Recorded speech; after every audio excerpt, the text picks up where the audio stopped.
This is personal trainer Dre Watson, and you're listening to the Chasing Dreams podcast with Aimee J. Remember, wake up every day and do something to chase your dreams. All work is easy work. Hi there.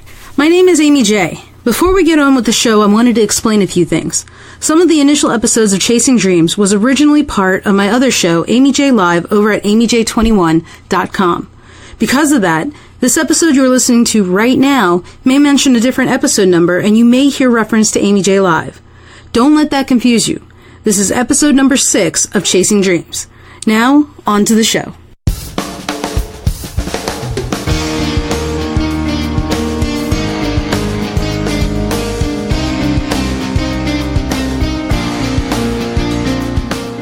Welcome to Chasing Dreams podcast with Aimee J. Aimee believes that realizing a life without regrets is achieved by taking chances, chasing your dreams, making moves, and overcoming your doubts. The Chasing Dreams podcast will help you overcome life's obstacles, believe in your potential, and inspire you to face your fears.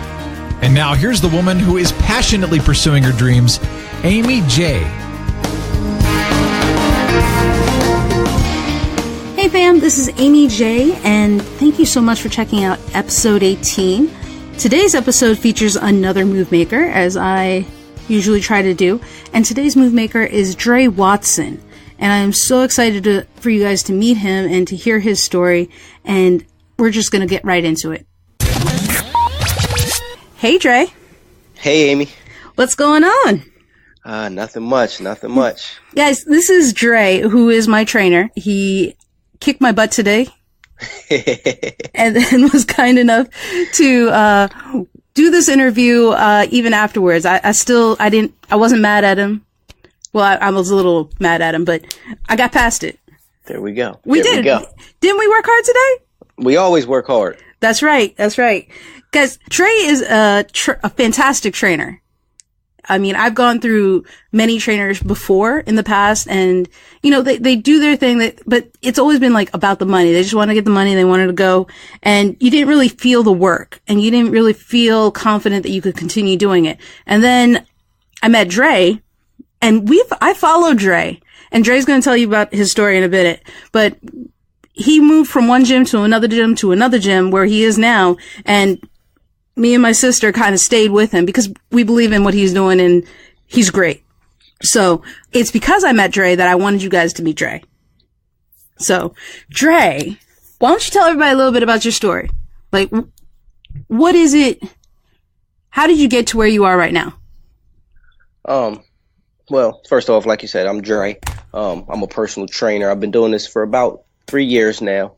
And, exercise has always been something that I loved. I mean, I played sports through high school, college. So exercise was something that was natural to me. And about 3 years ago, I got the opportunity back in Pennsylvania to work with a company who did training for athletes. So I worked with a lot of high school players and football players, basketball players. And as I got into it more, I decided to go for my personal trainer certification because you get invested in people and you start to really work towards their goals and make their goals your goals. And it's something that anytime you get a chance to do what you love as an occupation, you know, you really can't ask for much more. So it's something that I kind of stumbled into, but I think it was my purpose all along to be doing this. Now, did you have to get a certification for those that don't know? Can anybody be a personal trainer? That's the thing that's a little skeptical in the business. I mean, anytime you're, giving people advice as to their health and their fitness, and you're taking people's lives in your hands when they're in the gym, I mean, there's a risk of injury. So you definitely want to go get certified through a nationally accredited certification, just because you're dealing with people's lives and people's health. And that's really nothing to play with. It's just like a doctor. I mean, you wouldn't want a doctor performing surgery on you that hadn't went to medical school. I mean, that's very true. Yeah, so I would recommend anytime you're working out with a personal trainer that, it's a thing where you're paying for, that you make sure that they have their certifications. That's so true. Because sometimes people will find someone and say, hey, they know what they're doing, but, just because they see them in the gym working out, but, should you be trusting them? It's always questionable. Yeah, that's the key thing. I mean, a lot of people know how to exercise. They know how to, get strong and lift weights and things like that. But when you're working with another person, you can't account for how their body feels. Like your body's not the same as my body. So how my body reacts to things is not the same for you. So once you go through the gaining the knowledge and, the certifications, that allows you to understand the human body in a better way. And, it's just better for your clients.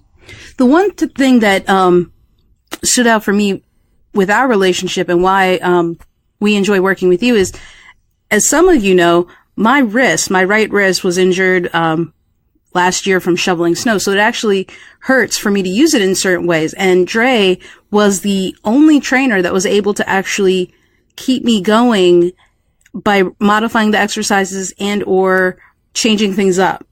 Is that something that comes easily to you?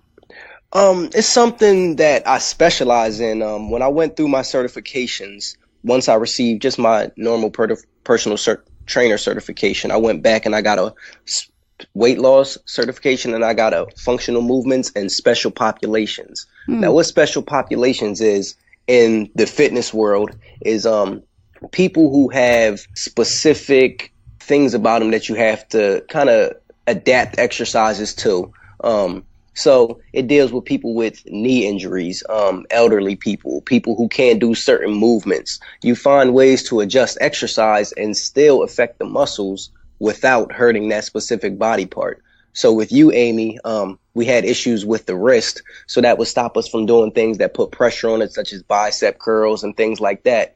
So what we did is we adapted for chest exercises. We used the pec deck machine, which allowed you to use your elbows more to do chest flies and things like that. So that is something that I actually specialize in. So that's why I made it a little easier for me as opposed to some of the other trainers that you might have worked with. Well, I mean, it also prevents you from using your injury as an excuse. Oh, we don't make excuses. Yeah. Well, Dre doesn't allow for excuses. No excuses. No excuses. Go ahead. Dre, what is your motto? What is the theme that you your brand? My brand is all work is easy work. It's something that, like I said, I fell into it. I remember me and Aimee talking about this in one of our sessions, and I said it to her, and she said, "You know what? That's catchy." And it kind of just dawned on me that that's it. That's the light bulb went off, and it was, all work is easy work is a mindset. It's not just about fitness. It's not just about exercise. It's about accomplishing things in life. Sometimes people think that things are too hard for them. Things are too complicated. They let a difficult mindset stop them from doing something that they can do. But when you say something is easy, it's naturally easier for you to accomplish it. Right. So if I don't want to get up in the morning and shovel snow, I'm going to dread it. I'm going to hate it because I'm sitting there thinking negatively about it. But if I say, you know what, this is going to be easy. It's going to take me a couple minutes. I get out there, I shovel the snow, and I'm done. So it's something that you adapt to every aspect of your life.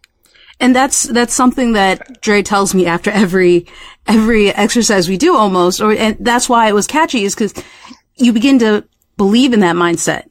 Mm-hmm. We were doing exercises. I was like, are you kidding me? I can do this. The Russian twist. Mm-hmm.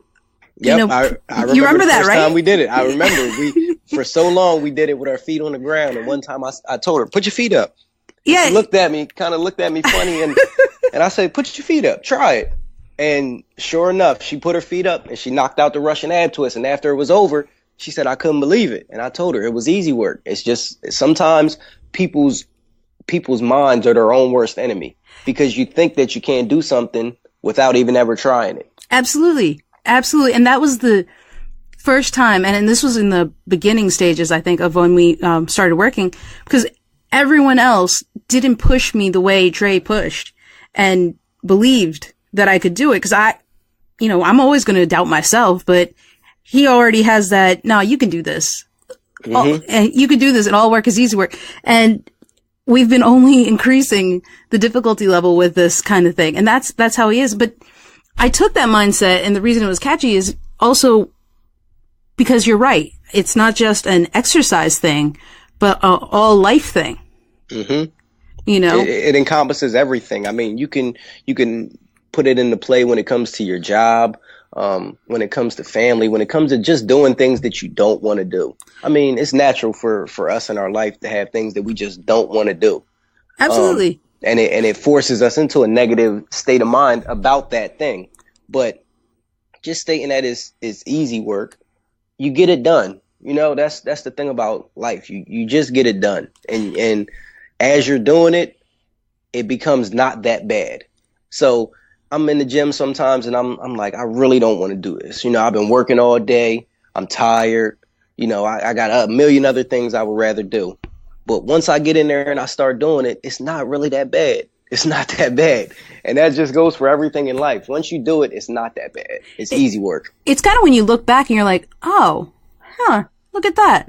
Mm-hmm. You know? And when you said, Dre, you know, this is your mindset and the way things are for you, did you, back in Pennsylvania, when you discovered that you kind of loved fitness training and helping others like you do, did you go ahead and just jump right into your own business and doing this? No, my journey definitely hasn't been just jumping into my own business. Like I said before, I worked with a company who worked with athletes back in Pennsylvania called Major Preparation. And the CEO of that company, actually, I've learned so much from him because his thing was preparing people for life. Mm-hmm. So we were dealing with athletes, but we were preparing them to have a mindset to kill every aspect of life, to just succeed in every way that they can. So I worked with him for about maybe a year and a half. And then I had the opportunity to move to Maryland. Now, once I moved to Maryland, I started looking into different training companies, and I found one called Inspire Health and Wellness. And that's where I actually met Aimee for the first time. She was a client of theirs. So I worked with Inspire for about a year, and Inspire actually had some issues going on. There was some company things going on, and it scared me at first because, you know, it's like losing your job, you know, when the company might go under. But I found that it pushed me, you know, to step out on my own. And everybody says that they want to, you know, own their own business. They want to be an entrepreneur, you know, and you always think about that. But until something happens or something pushes you there, you always hold back just a little bit. You get in that comfort zone where, sure, it's scary. Yeah, the company, you know, was my comfort zone. Inspire was my comfort zone. I knew I could train there. You know, I could, you know, get my paycheck every 2 weeks, and, you know, I was content almost. Mm-hmm. But it wasn't until, you know, there was a little bit of friction that forced me to really say, you know what, if I want to do this, you know, I can do this. And I stepped out on my own, and, you know, luckily for me, it's been working. It's been working. Now, let me say, you know, Inspire is a great company that I believe they're still operating and doing their thing. It wasn't friction between you and the company. This was just politics and business that kind of happened, and they got moved from their location at that time. Yeah, Inspire is a wonderful company. I'm still in contact with many of the upper management people within the company, and we are actually, you know, thinking about doing some things together here in the Maryland area in the near future. So don't get me wrong, it's not any friction between me and Inspire. It was just a thing of, you know, gym politics and, you know, things of that nature that didn't allow Inspire to work out of the area that I was working out of anymore. And I think the thing I want to know and kind of emphasize is how you handled everything. I mean, I knew you because Jamie was working with you, and I've worked with you, I think, once at that time, but really enjoyed our workout. And the way you handled that situation, because we had just signed up and we were kind of displaced, I guess you would say, but you kept, and this is a lesson for everyone. If you're ever in this kind of a position, you know, openness it's underrated. You know, open communication and making sure your client or customer knows what's going on is a big thing, and it's underappreciated. Mm-hmm. And Dre did all of that. Like, we didn't know what was going on, but he would text us and kept us in the loop. Like, hey, we're checking this out. Don't worry. We understand. He was apologetic on behalf for the company for what had happened, but, you know, it worked out. And that's something that, you know, it comes from, a lot of that came from my drive. I've always been a driven person, in every aspect. But the thing that really stood out to me through that whole situation was some of the upper management people in Inspire, they didn't have that client relationship that I had with people. And that made it much more easier for me to keep you guys in the loop and to really pursue different avenues. Because it would have been easy for me to say, you know what, I can just go find another company to work for and things like that. But as I've worked with all of my clients under Inspire and even now on my own, I truly get invested in people's results and goals and just their lives, period. I mean, I really enjoy working with every one of my clients. So when that happened, I woke up the next day. It happened on a Wednesday. I remember it. Thursday, I woke up and I said, I got to find a place for us to train. Yeah. I have to, because these people are counting on me to help get them to their goals. Yeah. So, this is things that's going to change people's lives. And I don't want to let them down. And I don't want, the things that happen between the gym and Inspire to be the reason that people don't reach their goals or that they get discouraged. Well, it only takes like that friction, if you will, or even just that minuscule reason as an excuse for us to stop, right? Yep. Yeah. Yep. And like I said, we don't make excuses. Dre didn't let us stop, y'all. Even while he was doing all this, he was like, "Are you doing your cardio? Mm-hmm. Have you got your cardio?" Yeah, you were. I was checking on you. You were. And it was a good feeling. And would you say a majority of your clients stayed with you?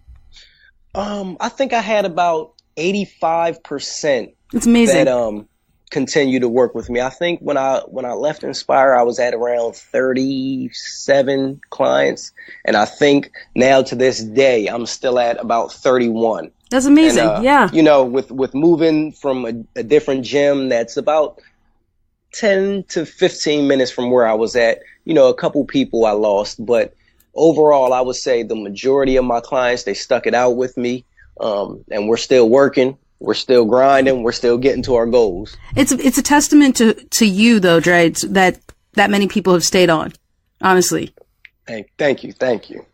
So this isn't your full time, though, right? So you've now moved on. You got your own business going, right? You've started up. You've entered scary territory. Mm-hmm. Are you doing this full time? This has taken over as my primary employment. I worked as an assistant culinary manager at a restaurant here in Maryland when I first moved here. And that was my full time. Now, as I've been going on in my training and kind of growing my business, I've moved from full time at the restaurant to part time, a very limited part time. And it's like you said, I'm in scary territory. I'm in the beginning stages, right? Of entrepreneurship. They say that anybody starting a business, the first year is the toughest. Yeah. So I'm in that first year. So I'm still at the restaurant because, I haven't took that full leap of faith yet, but I'm gradually easing myself towards this being my full time and primary and only thing that I'm chasing. Well, you know what? The one thing that I admire is that you haven't. It's not necessarily because it's scary, but because, sometimes you need that extra income. I mean, just because we want to do something and follow our passion doesn't mean the bills stop coming. Yeah. Right? Yeah. Yeah. You gotta be a realist about things. I mean, you can take that leap of faith, and at some point you have to, but you also have to cover your bases. You got to make smart decisions. And, as I look at everything right now, I'm in a place where I still have family to take care of and things like that. So, I'm not all the way able to do it yet, but that's the goal, and we're going to reach it. Right, absolutely. And guys, one of the things I often tell y'all is, if you have a dream, if you have a passion, you should pursue it. But I don't want you to sacrifice. I mean, Uncle Sam still wants their money. They do. And unless you're forced, unless you are kicked out of your other job, like Dre said, you gotta be smart about it. Mm-hmm. I'm not saying overwhelm yourself, but, I work on these podcasts, my businesses, all after I get off my job. I rearranged my schedule from 7 to 3 so that I have more time in the evening, afternoon to do all the work. And I meet with Dre in the morning at like, we get up at 5. We get up at 4. We start working at 5. Yeah.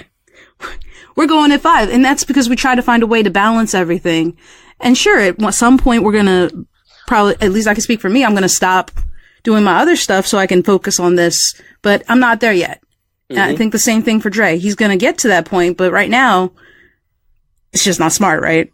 Just not smart. I mean, it's a process. Mm-hmm. Sometimes we as people, we get so focused on the finish line that we forget there's a journey there. Mm-hmm. And they forget, and they don't enjoy that. Yeah, you don't enjoy the journey. You have to enjoy it. I mean, no company started as a Fortune 500 company. You have to build up, you have to take baby steps, and you have to set small goals until you reach that big goal. Now, my big goal is to be all about my training all the time, to take this thing to the top, where I'm doing online training, where I'm doing, citywide tours, going to other cities, doing boot camp sessions and trainings, and, the sky's the limit. But right now, like you said, I have to be smart, and I have to make sure that my bases are covered and I can pay my bills every month before I just take a leap and go out there and do what I love. Right. You don't want to put yourself in a bad situation just because you're doing what you love.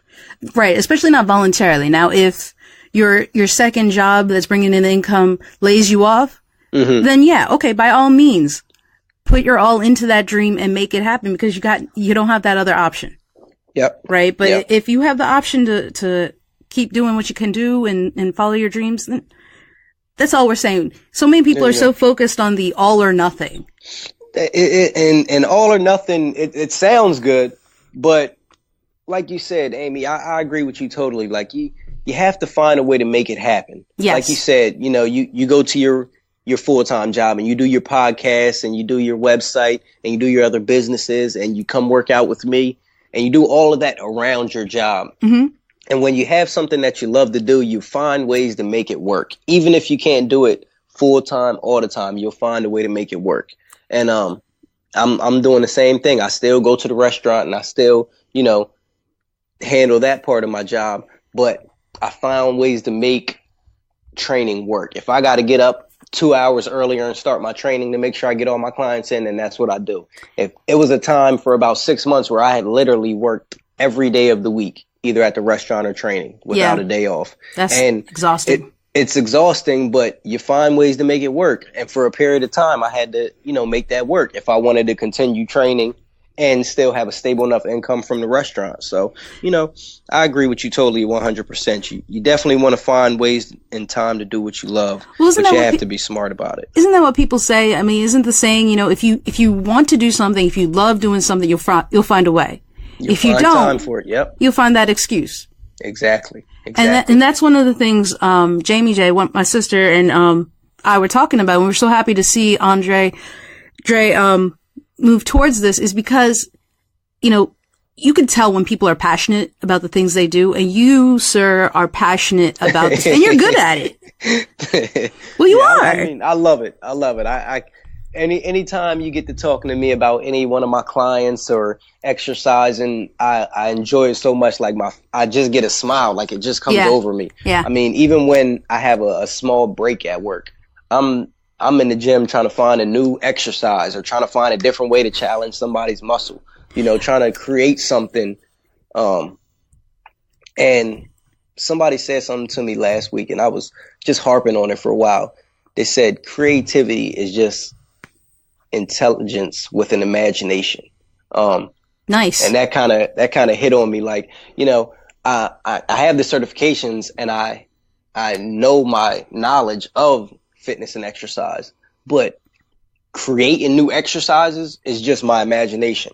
It's just me sitting there it's like an artist. I got a blank muse and I can create anything I want. And that's what I like to do. I like to challenge muscles in ways that people didn't even think they could do. Now, guys, if you don't know Dre because you're for whatever reason, okay, and you can find Dre, he is also helping out with the Get Healthy initiative. He is one of the trainers and specialists that are offering advice and stuff on that, and you can get it through the website. But he's also on Instagram. He's working on his website. which should be up soon. He's working on it. End of this month. So by end of February, we should have something. But until then, y'all can check these exercises out that Dre does on his Instagram. What's your Instagram? All Work is Easy Work 410. So go to Instagram.com/allworkiseasywork 410 and you will see the craziness of, Jamie calls him a spider monkey. Did she ever call you that to your face? Yeah, she called me that. I thought so. Yeah, but because it's crazy you are. because that's not the first time I've been called a spider monkey. Well, because it's true. I've heard that all my life. Because it's true. Okay, you need to put, guys, on his Instagram, he has, and it's awesome because Dre was my 200th follower on Instagram, and he now has 1,005 followers. Yeah, I think I just got over 1,000. He's over 1,000, which is amazing. And you know why? Because if you go on here, you can see some of the exercises and some of the clients, some of my co-clients on here. He has videos of him working and being a spider monkey. Actually, the one exercise that kind of really showed Jamie why you're a spider monkey isn't on here. You need to do that. Which one was that? That was the one where you were doing pull-ups. Okay. You know which one I'm talking about, right? I know which one you're and talking what you about. end up doing it? Because I don't want to give it away because I think visually it kind of is like jaw dropping and you're like, yeah, he's a spider monkey. Yeah, I tend to get a little wild when I get to my pull-ups. That's one of my specialties. Yes. I've been in calisthenics from the time I started exercising, pull-ups, push-ups, dips, all muscle weight exercises. Mm-hmm. I mean, body weight exercises. So yeah, I like the, pull-ups with, a clap in the middle or releasing off the bar or getting over top of the bar. You would think he's a gymnast. Yeah, he could be. Yeah, I've been thinking about it. Oh, really? I mean, it's just something that, gymnasts are so upper body strong that I just envy what they can do as far as on the bars. It wouldn't surprise me. It wouldn't surprise me if you could do the bars or the rings. I've tried the rings. The rings are tough, but I've tried them, and I wouldn't say I'm gymnast material, but, I think I'm okay on them. That's because you haven't focused on it, but I think you could do it. I think so, too. But you guys check out Instagram.com, all work is easy work 410. Right now, you can check out that by the end of February, he'll have a website. I don't think you have Twitter, do you? No, I don't have Twitter, or Facebook right now, but those will all be in the works as well. The website, like I said, that'll be up the end of February, allworkiseasywork.com. So be on the lookout for that also. So if you guys want to see like examples of exercises or be motivated by the things that some of his clients, including himself and, these are clients of all ages. I haven't gotten on here yet. We'll get there. I ain't ready for that. We gonna get there. We gonna get there. We gonna be client spotlight soon. But he has clients of all ages is the point I'm trying to make. I mean, all fitness levels just inspires you to do what you can do. Check it out. Okay? Definitely. All right. Before I let Dre go, I warned him before the podcast.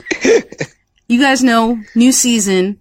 Well, first season. So really there it is. We're going to do a game. It's the same game we played with, my friend Ann previously, but we're going to do it regular, not improv style. So Dre, you pick a number between 1 and 3. I gotta go with 1. I always want to be number 1. Okay. So Dre and I are going to rapid fire alternate answers. So, for example, this isn't the category, but if we had said the category was colors, for example, then Dre would name a color, I would name a color, and we go back and forth until someone either stuttered or stopped or was unable to name a color. Okay? Does that make sense? Gotcha. Okay. So the category he picked is superheroes. Okay. You ready? I'm ready. Okay. So you want to go first or you want me to go first? Ladies first. Okay. It could be any superhero, rapid fire. I really sucked at the last one. I only got 2 out. So I don't even remember what the topic was. Saturday morning cartoons. I sucked at that. I should do a lot better here. It is a tough one. Thank you. Thank you for making me feel better. This one, though, I have no excuse. I'm stretching out. All right. Any universe, any superhero. Okay? Let's do it. All right. Superman. Batman. Robin. Spider-Man. Nightwing. Flash. X-Men. Captain America. Wolverine. Cyclops. Iron Man. The Hulk. Black Widow. Storm. Black Hawk. Is there a Black Hawk? I don't know if there's a Black Hawk. Oh man, I wanted Hawkeye. You did good though. We kept it going for a while. We did. I wanted Hawkeye. I don't know why Black Hawk came out. We did good. We had it going. I thought I had you with the Cyclops, but you came up with it. I pulled that one out of a hat. When you said Wolverine, you said X-Men and then Wolverine, and I just said, who are they? Oh, Cyclops. And it just came to me last second. Man, Fourth I'm not quarter, really. last second. I'm gonna listen back to this to see how many we got through, but that was actually pretty impressive, Dre. That was good. We did our thing. We did our thing. We did our thing. I want to thank you, man, for coming out and doing this. We've been trying to get together, and I'm really glad we were able to make it happen today. It was awesome, man. It was my pleasure, Aimee. I appreciate you highlighting me and bringing me on and letting me, touch bases with everybody who's in your newsletter and here's your podcast. And we're going to keep on working. All work is easy work. All right, guys. Check out Dre, check his Instagram, and when he gets his website up, I'm going to share that too. So don't even worry about wondering when it happens. I'm sure he'll announce it on Instagram as well. So, thanks again, Dre. Awesome. All right, folks, and that was Dre. I hope you really enjoyed hearing his story as much as I enjoyed being able to share it with you. The reason I wanted to highlight Dre's story is because, he has something he wants to do. He has a dream. He has something that makes him happy, and he's found a way to incorporate it into his life. It wasn't an all or nothing situation. So I hope you guys can find a way to do what you love in some way, shape, or form. Okay? And so you go out there, take a chance, and don't live with regret on your heart. Okay? Because tomorrow's never promised. Till next time, I'm out. Peace. Thank you so much for listening to Chasing Dreams. Aimee would love to connect with you and hear all about your pursuit of chasing your dreams. Connect with Aimee on Twitter at AimeeJ21. That's AIMEEJ21. Or leave a comment on her website, chasingdreamshq.com. We hope you'll join Aimee next week, and until then, keep chasing.